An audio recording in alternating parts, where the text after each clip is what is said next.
Welcome back to Flesh Eater Autopsy. Hello, hello! Yeah.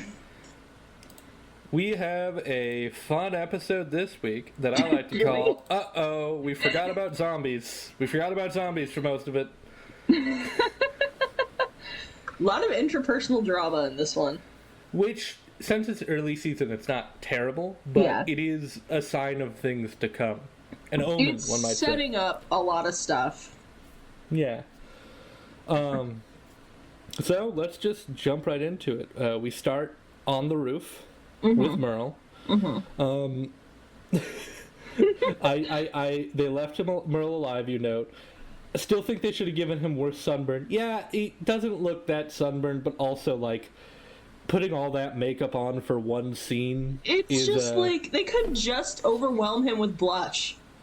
That's true. That is true. Like, they did. He doesn't even really look flushed. He's been on top of a Georgia roof for, like, at least hours at this point. Yeah, that would fuck with you. He is babbling incoherently. Well, you can make it out, but he's obviously, like, acting as though he's recounting a tale in conversation. But about, like, a minute and a half in, he has this come to Jesus moment of, oh, I'm not having a conversation. I'm tied up on a roof. And I will say, the actor who plays Merle, I know he's a big actor. I forget his name. Oh, I never know. I will give props to the actors for The Walking Dead, because it's very rare that I come across one that makes me think of the actor and not actually their character. Yeah. But the actor for Merle plays this perfectly. The actor for Merle plays it. And I don't know how... This is an odd compliment. He plays a fantastic racist. It's alarming, but you know what? It is his job. I was about to say, I think if you're acting, you need to do a good job. And if you want to tell the important stories, you need someone to bite that bullet and be good at it. It's very important. It's not a situation I envy, this one, being basically handcuffed to a pipe on a roof. Yeah, that would actually suck. I don't know. I would like to hope that I would never find myself in this situation given the reason he ended up there, but that would be the worst situation that I could think of. Yeah. You noted something that I, for rush reasons, didn't have time to know. Which is vulnerability. Nope, never mind, because there's this great moment where Merle is praying to God and being like, I had never asked, please, just... And then immediately he sees a saw, and he just 180s. He does what I did as a kid anytime I wanted something from God. I pray, and then once I got it, I'm like, never mind, I've never needed your help. No. He's like, I'm never asking you for anything again.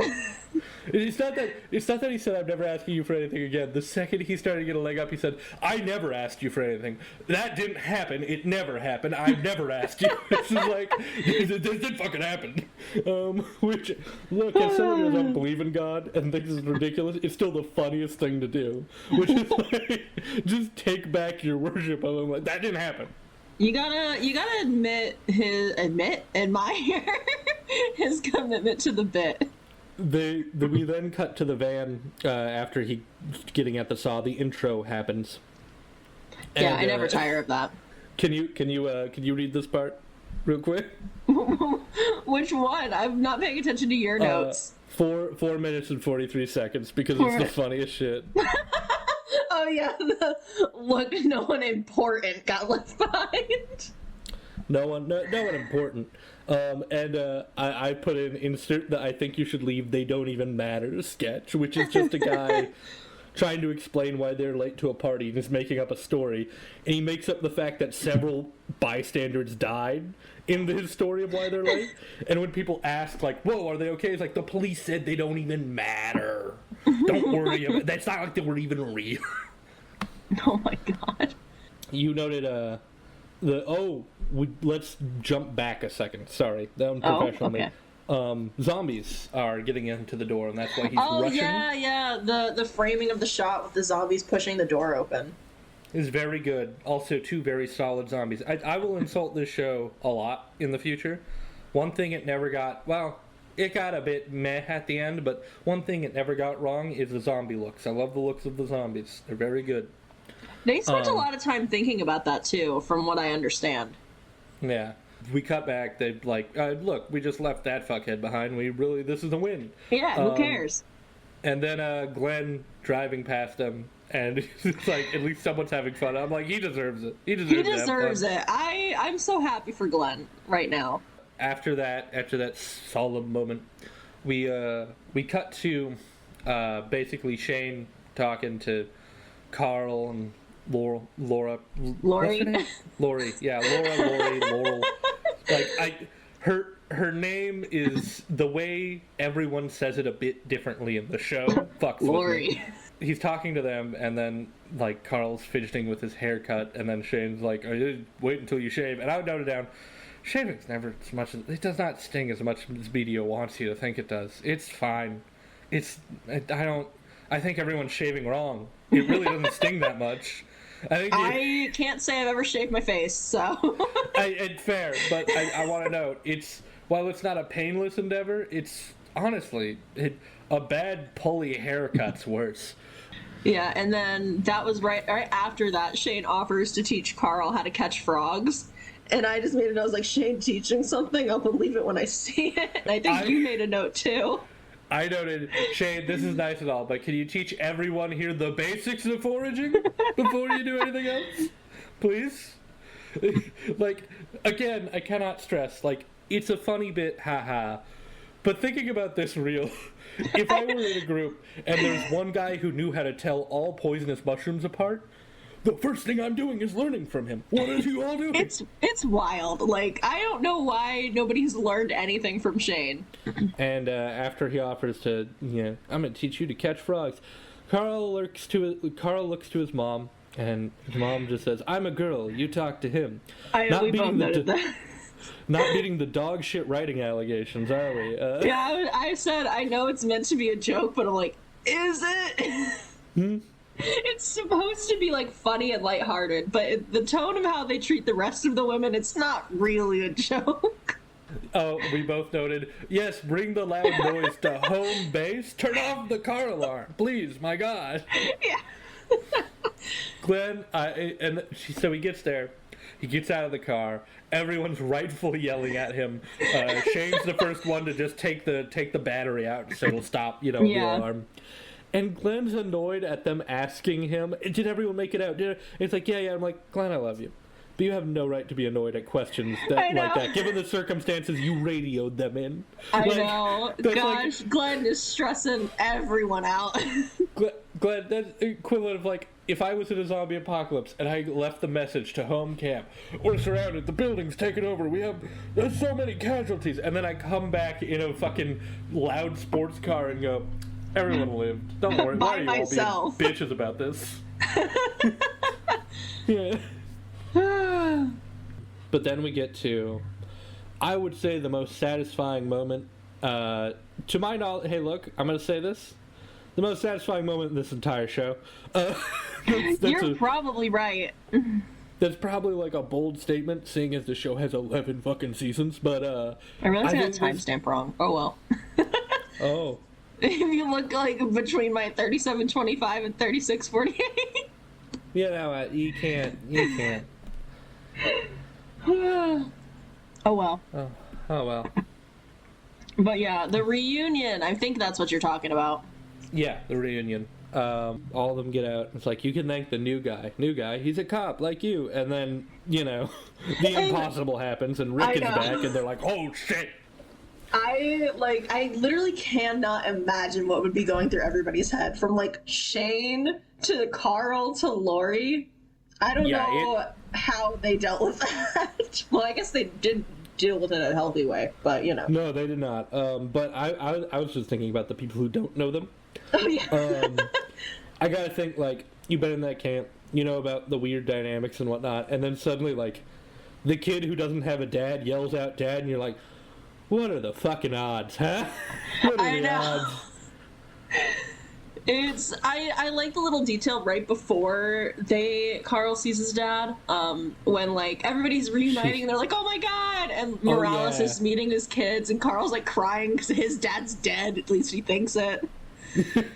I did like that, where his mother's like, hey, look, we have, all this, and then I'd love to imagine. I wish they would have cut, like, you have to kind of, I didn't want to say this, but it's been a few months, you have to accept he's probably dead. Holy shit. Imagine the cut off of that, and just like, oh, you really undercut my speech here, but like, in that situation, seeing someone that you were certain is dead would be, like, the best and also worst miracle. Because I can't imagine it would do anything other than give, specifically Carl, unrealistic expectations of people being able to come back. Yeah, no, I note this later. There's a note about that later. And then it cuts to Shane, and you have a very detailed, I literally cannot imagine what's going through Shane's head. He looks absolutely shocked, then pan over to Carl and Laura. We get a shot of them looking over, music builds, Rick's reaction. It's really great. Me, I just said, and so starts the nonsense I don't care about. Yippee! You don't care about their interpersonal drama? I don't. And that's a big problem of this show. I will admit that. That is, all my critiques will come from a place of me not liking this concept off the bat. So if you like this concept, half of my critiques are out the window. Although half of them are still solid without this concept. But, we have to put that down right now. And then, we go to the camp night, and I wanted to note this. There's a very good framing, because earlier, when Shane was offering, I'm going to teach you to catch frogs, all this stuff, he was sitting on a stump above both of them, across from them, like he was higher than them, and he was talking about, like, I'm going to teach you all this. The second Rick comes back, we get to that shot at night, he's on the ground, while Rick and his family are sitting above him, across. Which is a very subtle, neat filming detail of how the dynamic immediately shifted. Yeah. Yeah. We both noted, we didn't note the actual line, but you were like, cool at Robert Frost, and I said, Dale, I need you to stop dropping banger lines. Yeah, he was just like, oftentimes words fail us. I'm like, all right, cool at Robert Frost, you're not... Dale, now is not the time for poetry. Yeah. And then he's talking about thinking, like, he felt like it was, getting out of the coma and whatnot. I said the funniest, most hack ending of this show would have been Rick waking up from his coma in the last step. It would suck and make no sense, but God, I would love to see the fan base fall out from it. Oh my gosh, Rick wakes from a coma and, like, nothing actually happened. Lori is by... None of that happened. Actually, I give you this. Rick wakes up from his coma last episode of The Walking Dead, and he's at the beginning. I thought of that too, but that seems more artsy, and I need it to be funny, fuck you, more than artsy. So none of it happened. It's the most hack concept. It was all a dream is like the most hack concept. I can't begin to thank you, Shane. Hold that. Hold that, yeah. And then again, I can't believe the thank you. Words can't do enough. And then fucking Sam comes in like, again, words fail. All right, enough, Walt Whitman. We're good. We got it. Dale is a character, and I love him. Dale is fun. I do like Dale. Is the only level-headed character in this group. Dale is not only the only level-headed character, but from what I remember, every choice he made was a choice every choice I can remember him making was a choice I agreed with, where I'm like, yeah, that's logical. Like, Dale makes choices, I think, for, like, the betterment of the group as a whole, whereas no one else really does that. No, like, both Rick and Shane have, like, their own personal ideologies to uphold and do shit like that, but, like, Dale's truly like, y'all gotta stop that. We have a bunch of people here. I know. Dale is, like, the only one who's actually adjusted to being in the apocalypse and understands what that means as a society. Whereas everyone else I see is, like, trying their best to survive themselves. Yeah. I'm trying to read yours because I don't want to just hog on my notes. We made comments about a lot of the same things, I'm not gonna lie. Yeah. And then I think right after this is when we first see Ed. Oh, yeah. Is that the wife beater? Yeah. Yeah. So I made a dumb comment about this because I can't let a moment of sincerity sit. Again, So he puts more flame in the fire, which starts the whole thing. But Yeah. the thing they made to make it look like more fire was happening was an After Effects editing embers, like you could tell. And I just said, let me cut the tension with my After Effects editing embers. I can summon at will. But yeah, no, he basically starts fire. Shane's like, hey bud, we keep fires low so they can't see the smoke. It's like, hey, fucking go, get on my ass. And Shane comes over there and stomps out the fire, and it just goes to his wife, who he is beating. They make this very clear. Yeah. And he's just like, you having a good night? Hope you're fine. Hope he's not giving you any trouble. Bye. Carol. First Carol mention, I think. First Carol line, I think. Yeah. And I think this point, like, kind of goes to show how Shane, at least before Rick got there, was kind of like the de facto leader. That was... it's another moment showing that, because that was kind of the assumption the past 2 episodes. I think the first time we see it, it's like Shane is the de facto leader of like the family unit of Lori, Carl, and Shane. But then we are also seeing the rest of them kind of interact with Shane now. Yeah. It also brings up another point that I have. Why do they let so many people they don't like into their nomadic group? Speaking of people they don't like, hey, Daryl mentioned. And they bring up what they should tell him. The dude who dropped the key was like, hey, I'm gonna tell him the truth. And it's like, well, it might not come great coming from you. He's like, I'm not gonna hide what I did. Rick tries to take responsibility. And then one of the sisters just say, we could always lie. And I respond, always lie. It makes life more interesting. But, like, I think that's trying to... Okay. This show, I'm going to get to this later, but, like, the only person who offers being duplicitous is a woman. Note that. For how this is written. I'm going to note this every time, because once is a coincidence. Twice, you mess up. 3 times, you're starting a pattern. 8 times, I think it's established. Yeah, they do have a history. Yeah. Actually, it's technically not a history yet. We haven't watched enough episodes in this to call it a history yet, just because we know what's coming. Yeah. You said this conversation's handy because you can already tell Rick wants to go back for Merle. True. All of them debating Merle, foreshadowing for Daryl in general. Yeah. I don't know if it's foreshadowing, if it's in the same app, and basically saying this guy's happening. I see it as foreshadowing of Daryl's character. Like, they're setting us up to think Daryl is the exact same as Merle. Which I forgot how much he started almost. Yeah, like, it's trying to set us up to give us that impression of Daryl first off. That's how I take it, at least. And then we go to Rick, Carl, and Lori in their tent. Yeah. And Rick is basically saying, I found you, didn't I? All this stuff. Getting real cocky about it, too. She points out, he's like, I knew it. I knew I could. I knew I would. I knew I could. Yeah, I don't know exactly when in the scene that I wrote this note. I described the scene, and then after I said, they're setting Rick up to be sort of a pick-me, but I can't really blame them because he kind of fits it. Someone said something like, we don't get many second chances, and I wrote down, this show hands them out like candy from my memory. Yeah, well, they hand out second chances to very specific characters, and that character is just Rick. That's still handing them out like candy, just to specific kids. That's Rick. I kind of see as like almost a Mary Sue within it, and there's nothing necessarily wrong with Mary Sue characters. I just think that that's what Rick is in the Walking Dead universe. Yeah, that's I can see that. Yeah, and I don't think there's anything wrong with that, necessarily. So Rick and Laura get into their cot together. We get all snuggling. Yeah. And, trying to read yours real quick so I don't miss Yeah, they were getting a little cozy in their cot. And then it pans to Carl. Yeah.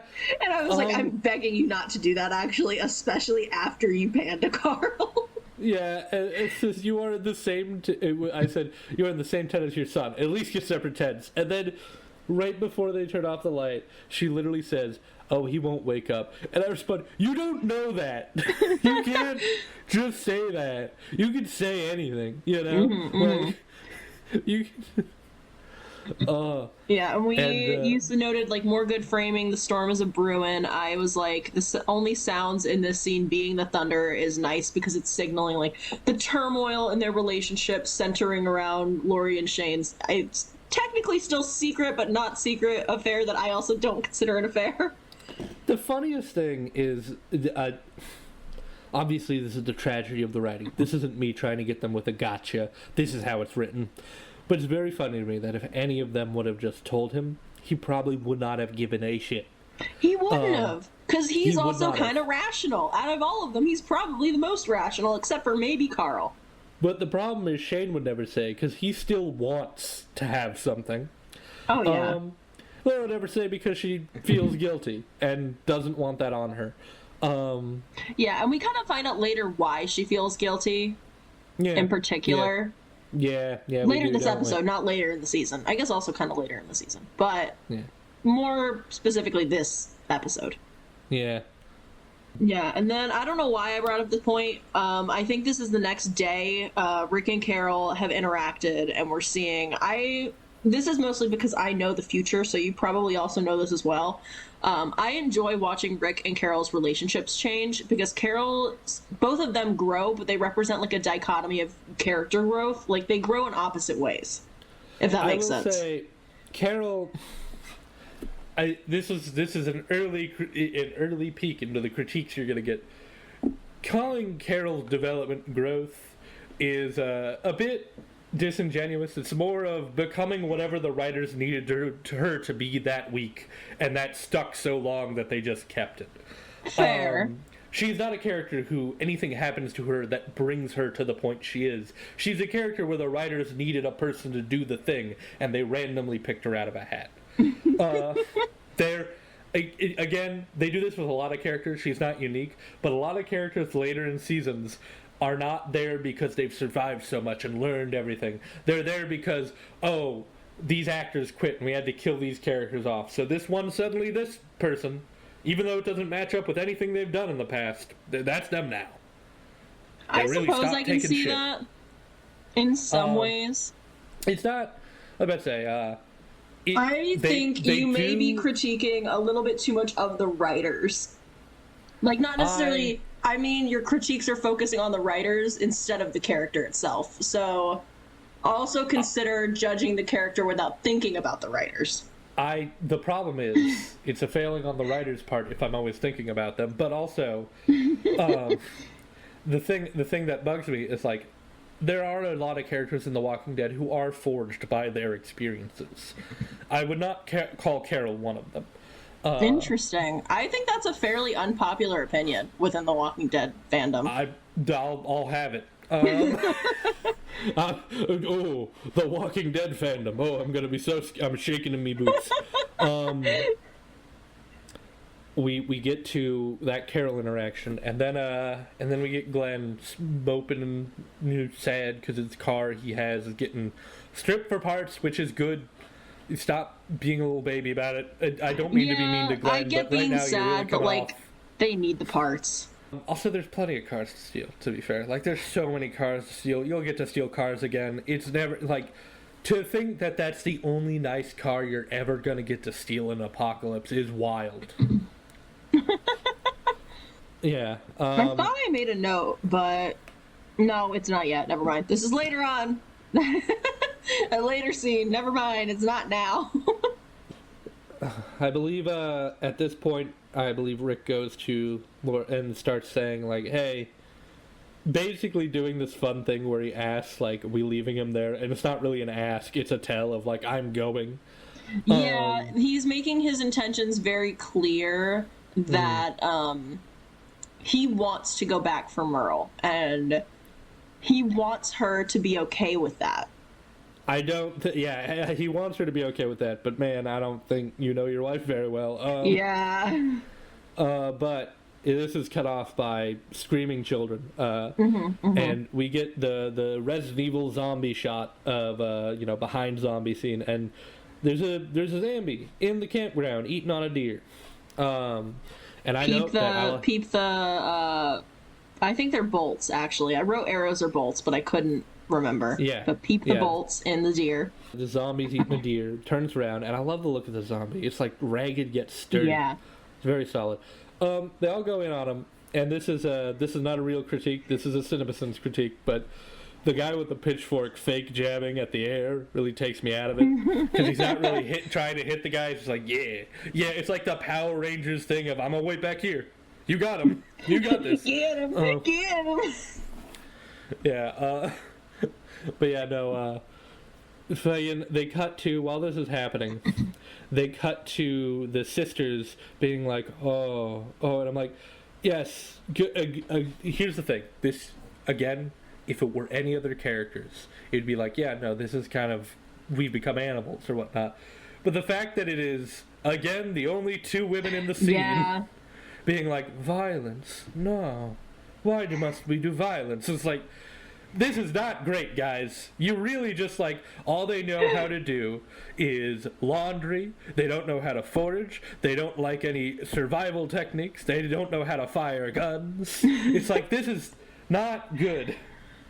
It's an interesting setup for, like, the very beginning. Well, it's not interesting. We know why they did that, but not a fan. No. I would love to have better development with women characters, but, you know, sometimes we're critiquing The Walking Dead, so take it or leave it, I suppose. Yeah. Then, Dale, I believe, does a quick, clean cut. I really liked it. Cut the zombie's head right off. Yep. There only being one zombie so far means this ep is leading towards my problem with the show in the future, I note down. I noted this already, but Shane says something I forgot. I do not know. Oh, I that's don't way think in I the know. future. That's 2 minutes in the future. Sorry. We're going to cut to your notes because you noted Daryl. Yeah, so this is the very first time we see Daryl. Essentially, they kill the zombie, and then Daryl comes around the rock, and he's like, "That was my deer." My first note on Daryl is Daryl, that haircut didn't do him any favors. But I, specifically with Daryl, and this is probably because I know the future of his character, I said he's an interesting character. They lump him immediately with Merle based on the earlier character foreshadowing, but one instant, like, difference between the two is that he is actually being kind of, like, constructively helpful instantly. He gave them time. With Merle, it would have been immediate confrontation if they left Daryl up there. But with Daryl, it's like, all right, explain to me the circumstances. Yeah, and then once he hears them, he's like, well, this doesn't make me feel any better, but fuck. Yeah, like, Daryl finds out about Merle, and I made a note, I was like, why? I know it's to show, like, Shane taking charge, but why is he the one bringing this up? Because in the conversation they had around the campfire, that was not the plan. That's perfectly in character for sure. He's trying to hold on to his de facto leader position, so it's like, no, I'm giving the, yeah, I just don't like it. I don't like it. He let them talk about it, but again, it's the most in-character Shane thing to steal that. Yeah, he wasn't there, so I don't know why he's talking about it, but it is within his character. And my next thing is, like, I think the actor's name is Norman Reedus. I'm, like, 99% sure. It's Norman Reedus. I'm aware of him. He has a special fetus in his line delivery is so good to me for some reason. There's something about the inflection that he puts on the words that I do not think I could ever mimic. But it is so good, and I don't know how it fits Daryl's character because it doesn't seem to work. Almost, but that makes it work more. Yeah, no, I was about to say, I always remember his name's Norman Reedus because in the game Death Stranding from 2019, he had a magic fetus. So I just remember Norman Reedus magic fetus. But yeah, they explain to Daryl, like, what happened. And I think they kind of make, like, a massive understatement for it because I think Rick tells Daryl that Merle, like, wasn't getting along well with others. He doesn't play well with others. And I was like, dude, that is not going to make him feel better about the situation. You say realistically it does not count for something? I mildly disagree. He could have just left the door protected and whatnot. I think my point for it does not count for something isn't him like chaining the door up. It's for them like leaving his brother behind in general. I get that, but I think the argument is like the locking the door has to count for something, because like they were already fucked and they lost the key. He could have just left him there, and he took the time to chain it. Yeah, I was just saying, I don't think it's going to help Daryl feel better about you leaving his brother, because in my situation, if somebody left, I don't have a sibling, but if somebody left my sibling, like, chained to a roof, I don't think anything was going to make me feel better about that. I as someone who has siblings, the chain would make me feel a bit better, because I'm like, well, he's not going to get eaten. He's not going to get eaten. Fair. But then, at this point, they're not planning on going back for him. So... Yeah. Well, to be fair, at this point, Daryl's 100% planning on going back. That's true. Daryl himself will, but he doesn't know where to go. Yeah. The only so I'm beating a drum here. When they bring up going, immediately Shane's like, there was one in the camp, and you want to bring that back. You want to make another run. You want to bring us 4 men down because 4 people, volunteer and whatnot. Mm-hmm. And I say the only zombie in this episode being used to fuel interpersonal drama is a dark sign of writing to come. Carl says something like, I don't want you to go. And I'm like, Carl, the show will not care about what you want. True. Neither will the world. Neither will Rick. Not yet, at least. Yeah.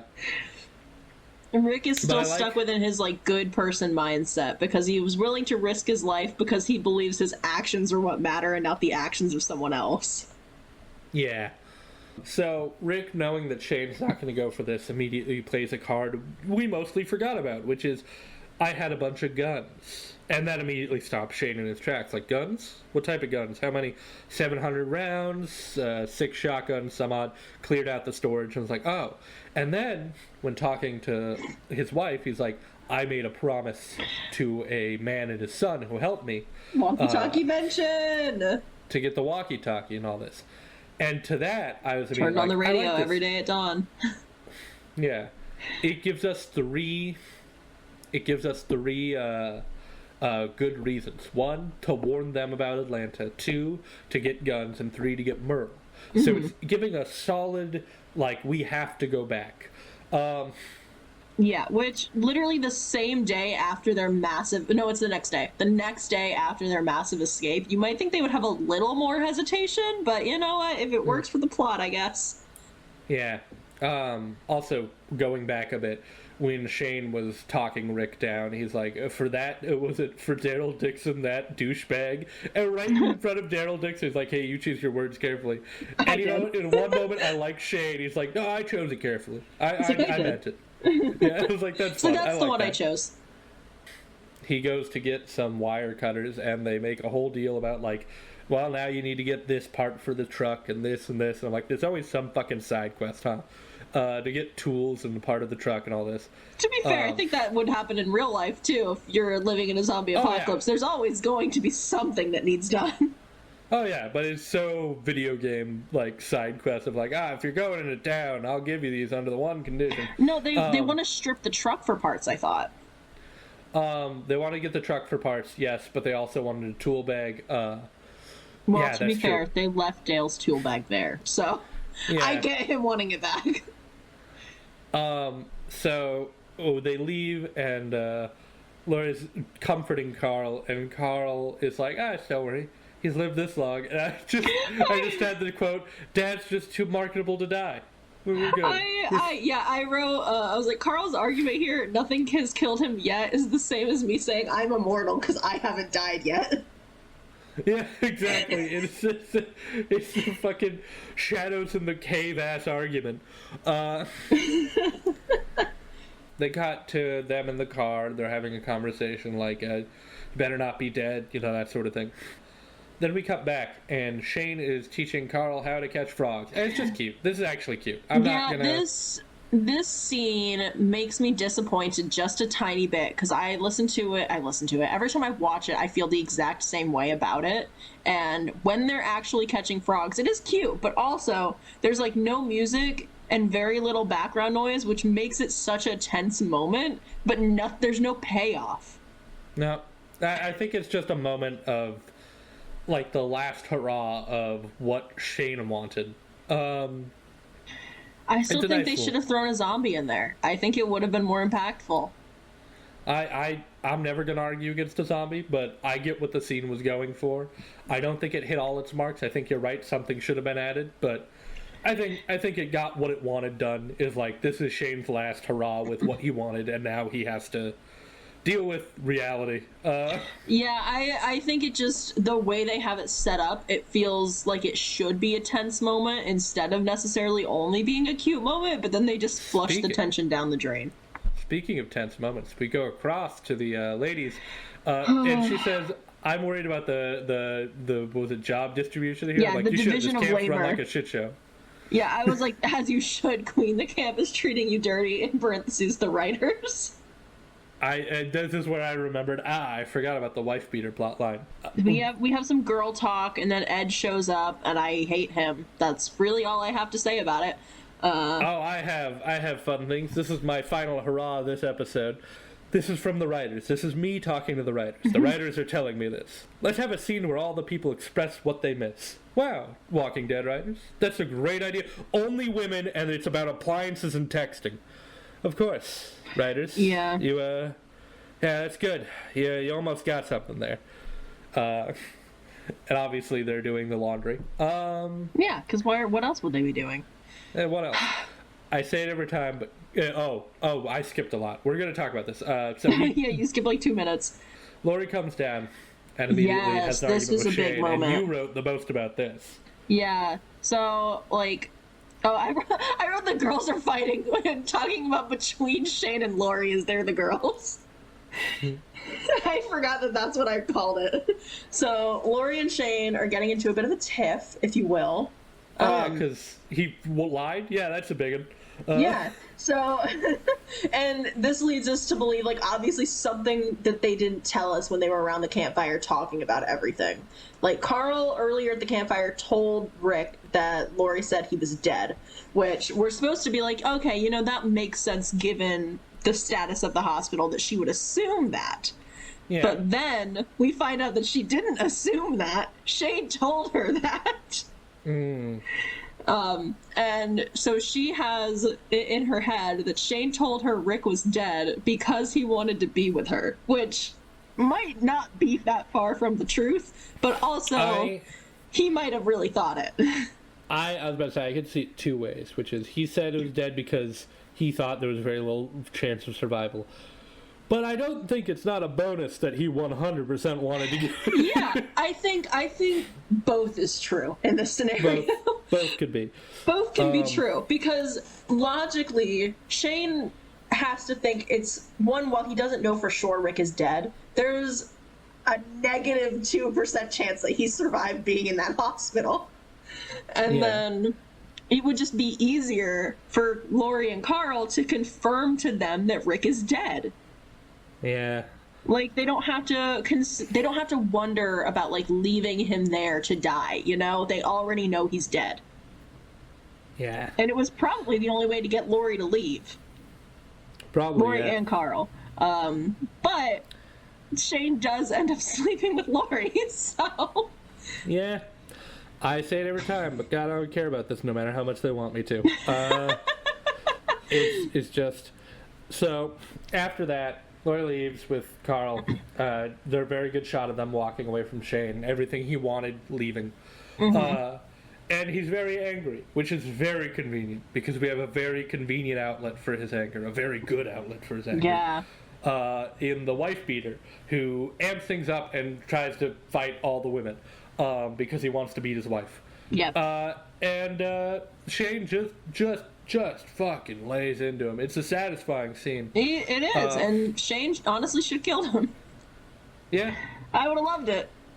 Yeah, no, it would have been great. But then we cut back to them going upstairs to get in, and... in Atlanta. They made it back with, like, no issues somehow.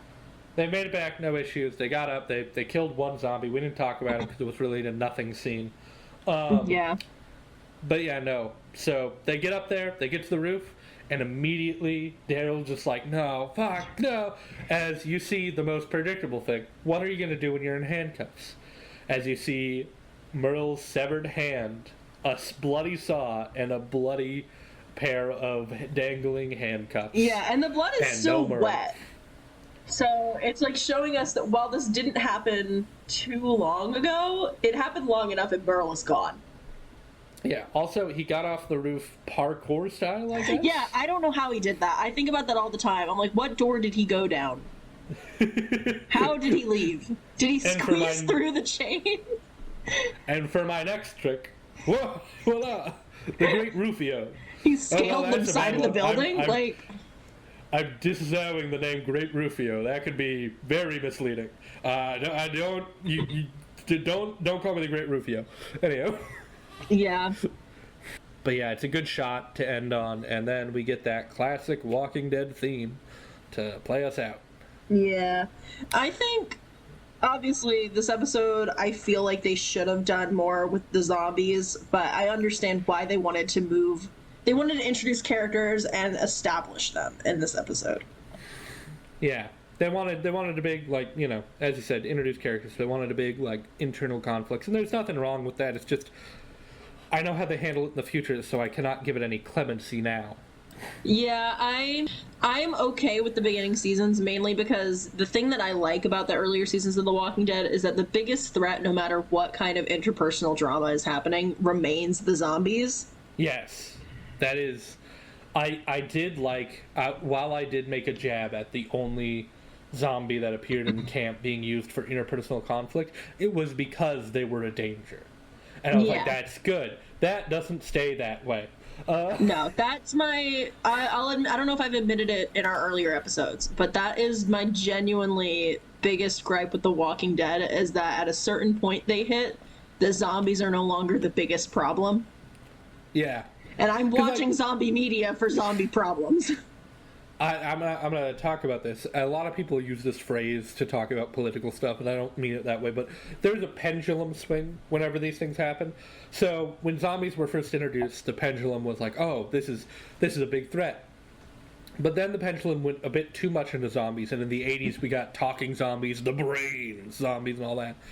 And after that, we took a swing to human problems. 28 Days Later, all this stuff where it's like, oh, it's only focused on the people. But then they took another big swing to abilities and people. A lot of people argue that a good zombie story is about people. And I would argue, no, people are good in zombie story. They are necessary, don't get me wrong. But if you make it only about the people, why have them be zombies? Why not have them be vampires? Why not have them be giant red ants from outer space like those 50s movies? There'd be no change. There's a reason you're using zombies. You need to have the themes of the dead. Yeah, I think it takes away from being truly zombie media if the zombies aren't a threat and they're just there to push the people forward. Yeah, they need to also be a unique threat. Bunch of ways. They need to be a unique threat, because if they're just like, it's why I don't. This is very odd. We're gonna. In future seasons, we'll probably get me to bitch about this if we have to read or watch it. But it's why I always didn't like Marvel zombies or anything like that, because the second you make zombies too smart, it stops being a zombie problem and starts being demons, which are a different thing. It's why I don't count Deadites as zombies, even though a bunch of people do for some reason. You need to... Zombies are... Some of them can talk, some of them can strategize, but if you give them too much of that power... It stops being a zombie story, it starts being a possession story, or a fucking John Carpenter's The Thing type deal. Yeah. Yeah, no. This show has such a strong start, even though I'm a bit of a squeaky wheel complaining. This episode was fine. It was solid. It was solid interpersonal stuff. Most of our complaints are about future things that will happen and how they change this. How they change us looking back on the first season. Yeah, It's the thing of, like, we can't go into this blind and not knowing anything because we've both seen this, but also it sours any goodwill we have because we know where it goes. So, yeah, there are certain things that I'll allow and certain things that I won't give any... Luckily, most of my issues haven't happened yet, and they don't happen, I want to say, until after the end of the third season. Yeah. My critiques come from a place of zombie snobbery and also knowing the future. So I'm a bit less, as you could tell this episode with our back and forth, I'm a bit less forgiving, but that's kind of my thing. I don't I don't like most things that aren't under Romero's eye. Yes, I rain mug in as best I can. Look, one day we're gonna have to cover 28 Days Later, and people will know how insufferable I am. You think this is bad? Just wait then. Yeah. Although I'm not. Here's the thing. I want to state this for the record. I'm not against fun. I like the Santa Clarita Diet, even though it has my least favorite version of zombies ever. But it's fun, you know. I do. The Santa Clarita Diet is a fun show. I wouldn't say it's necessarily the best zombie media, but I mean, I like it more than iZombie or Warm Bodies. I hate those, but I love Santa Clarita Diet. So I'm not against fun. You know, I like Return of the Living Dead. I like, just fun. Noted. Yeah, so like if you want to skirt by all my critiques, just be fun. Have fun with it. But be the right kind of fun. Be like Shaun of the Dead fun, not like Scout's Guide to the Zombie Apocalypse fun, because that's outdated 80s schlock nonsense fun that I'm not a fan of. Look, I'm picky. Anywho, you were looking something up after season 3? Yeah, most of my critiques start, I want to say, in season 3, and I think mainly at that point it's because they've established, like, the writers have established themselves and their characters that they write as they write them, and that's also kind of where I see that flip starting that I was talking about. Wow, I watched a lot more of this show than I ever thought I would. Also, I don't think we told the audience this, but I'm going to drop this here. After this season, we're going to do, like, 3 classic zombie movies, and then, we're going to finish the season, and there are going to be 4 episodes of Not Walking Dead. Well, 3 episodes of Not Walking Dead. 3 episodes are going to be the Romero Dead trilogy, and then we're going to catch up to where we are in the show, in the comic. And I'm very interested in that. Nice. I think I've told you this. Did I not tell you this? You did not. I thought I did. We talked about it, but I'm glad that we actually have a plan. Oh yeah, I had a plan. This is how unprofessional I look. A little behind the scenes. I'm unprofessional and forget things. Her computer crashes. It's a whole thing. That was so funny. Oh my god. Yeah. So none of you all know this, but we have a set recording time that we've only ever actually managed to make once. The first episode, we made that recording time. But yeah, no, we're going to catch up to that, which I find interesting, because you know what, I'm going to do a big spoiler, because I think I did it before in the first episode, but, like, one of the wild things is the first 3 seasons of this show, or, like, the first few seasons, are all about how, like, Shane and Rick butt heads, all this thing. I'll tell you right now, Shane's killed in, like, the first comic. Rick just offs him when he learns he assaulted his wife. As he should. Shane's gone. He's a nothing person in the comics. Actually, Shane's not around for quite that long in the show. Yeah, I think, did he die off halfway through season 2? I think so. I don't actually know if he died. Even in season 3, even when he's gone, they try to dangle his memory there for a bit, if I remember correctly. But they're like, oh, it was something Shane would have done, sort of stuff. Yeah, Shane be haunting the narrative, but I don't even want him in the story to begin with. But yeah, no, there's a lot of changes in the book. It's a wild thing. As I said, I think in the first episode, I like it more, but barely. It's hard it's hard to be worse than the lowest bar, aka past season 4 Walking Dead. Have you even seen that far? Okay, so I watched the first 3 seasons, and then my friends and family were still watching, so by osmosis and being in the room, I've seen like 50% of the rest of the show, in and out. But everything I saw, I was like, yeah, it's about on track. Good to know. Yeah, so like I know little things, I know events, I know stuff ahead of probably where you stopped watching. Potentially. I stopped watching at the end of season 7. I to know that they were so big of cowards because they pulled the death of Superman shit where they're like, Rick's fucking dead. And then after the show's done, do you know this part? After the show's done, they have a bunch of episodes, and one called The Ones Who Lived, where they're like, never mind, he didn't. We're lying to you. He's alive, actually. I did know that. Yeah, it's like, so you can't even stand here. If any universe someone should stay dead, it's the fucking Walking Dead. Yeah, well, that's why I kind of call, like, Rick and Mary Sue, because Yeah. he does the impossible pretty much every day. This is so far off because this is 11 seasons, and we're gonna end this episode soon, but after we're done with The Walking Dead, we're not going to the spin-offs immediately. We're cleansing our palate with Z Nation, and then Santa Clarita Diet, and then maybe we'll do a spin-off. Don't... I think I genuinely... I don't know if I'd say genuinely, but I think the plot of Fear the Walking Dead I enjoy more than I like the plot of The Walking Dead. Well... Granted, I think I've only watched like 1 or 2 episodes of Fear the Walking Dead. I have not watched a lot. My friend loved Fear the Walking Dead, and then guess what happened? They killed off the main character because he wanted to leave in the most disrespectful way possible because he wanted to leave because they switched writers who didn't care about past character arcs and basically rewrote everyone. That's so annoying. Yeah, so apparently it was really good. I've heard very good things about the first few seasons. The beginning of it is really good. I don't think I got to the part where they switched, so... Although I will say, it messes with the timeline a bit, because they occasionally cross in with the main Walking Dead continuity. Yeah. And it plays with the concept of how long Rick was in a coma, because the show's like in a few months. But the way they do continuity in this... Rick would have had to be out of that coma for 3 years, for any of that to make sense. It was like, all right, I just guys. pretend that it makes sense. Yeah. Anyway, we'll see you next time. This has been a Flesh Eater Autopsy. We have a bunch of socials that, if I was professional, I'd have pulled up already. But we have TikTok at flesheaterautopsy.com. Flesh Eater Autopsy. No, TikTok. What? We don't have a website. We don't have a website, I promise.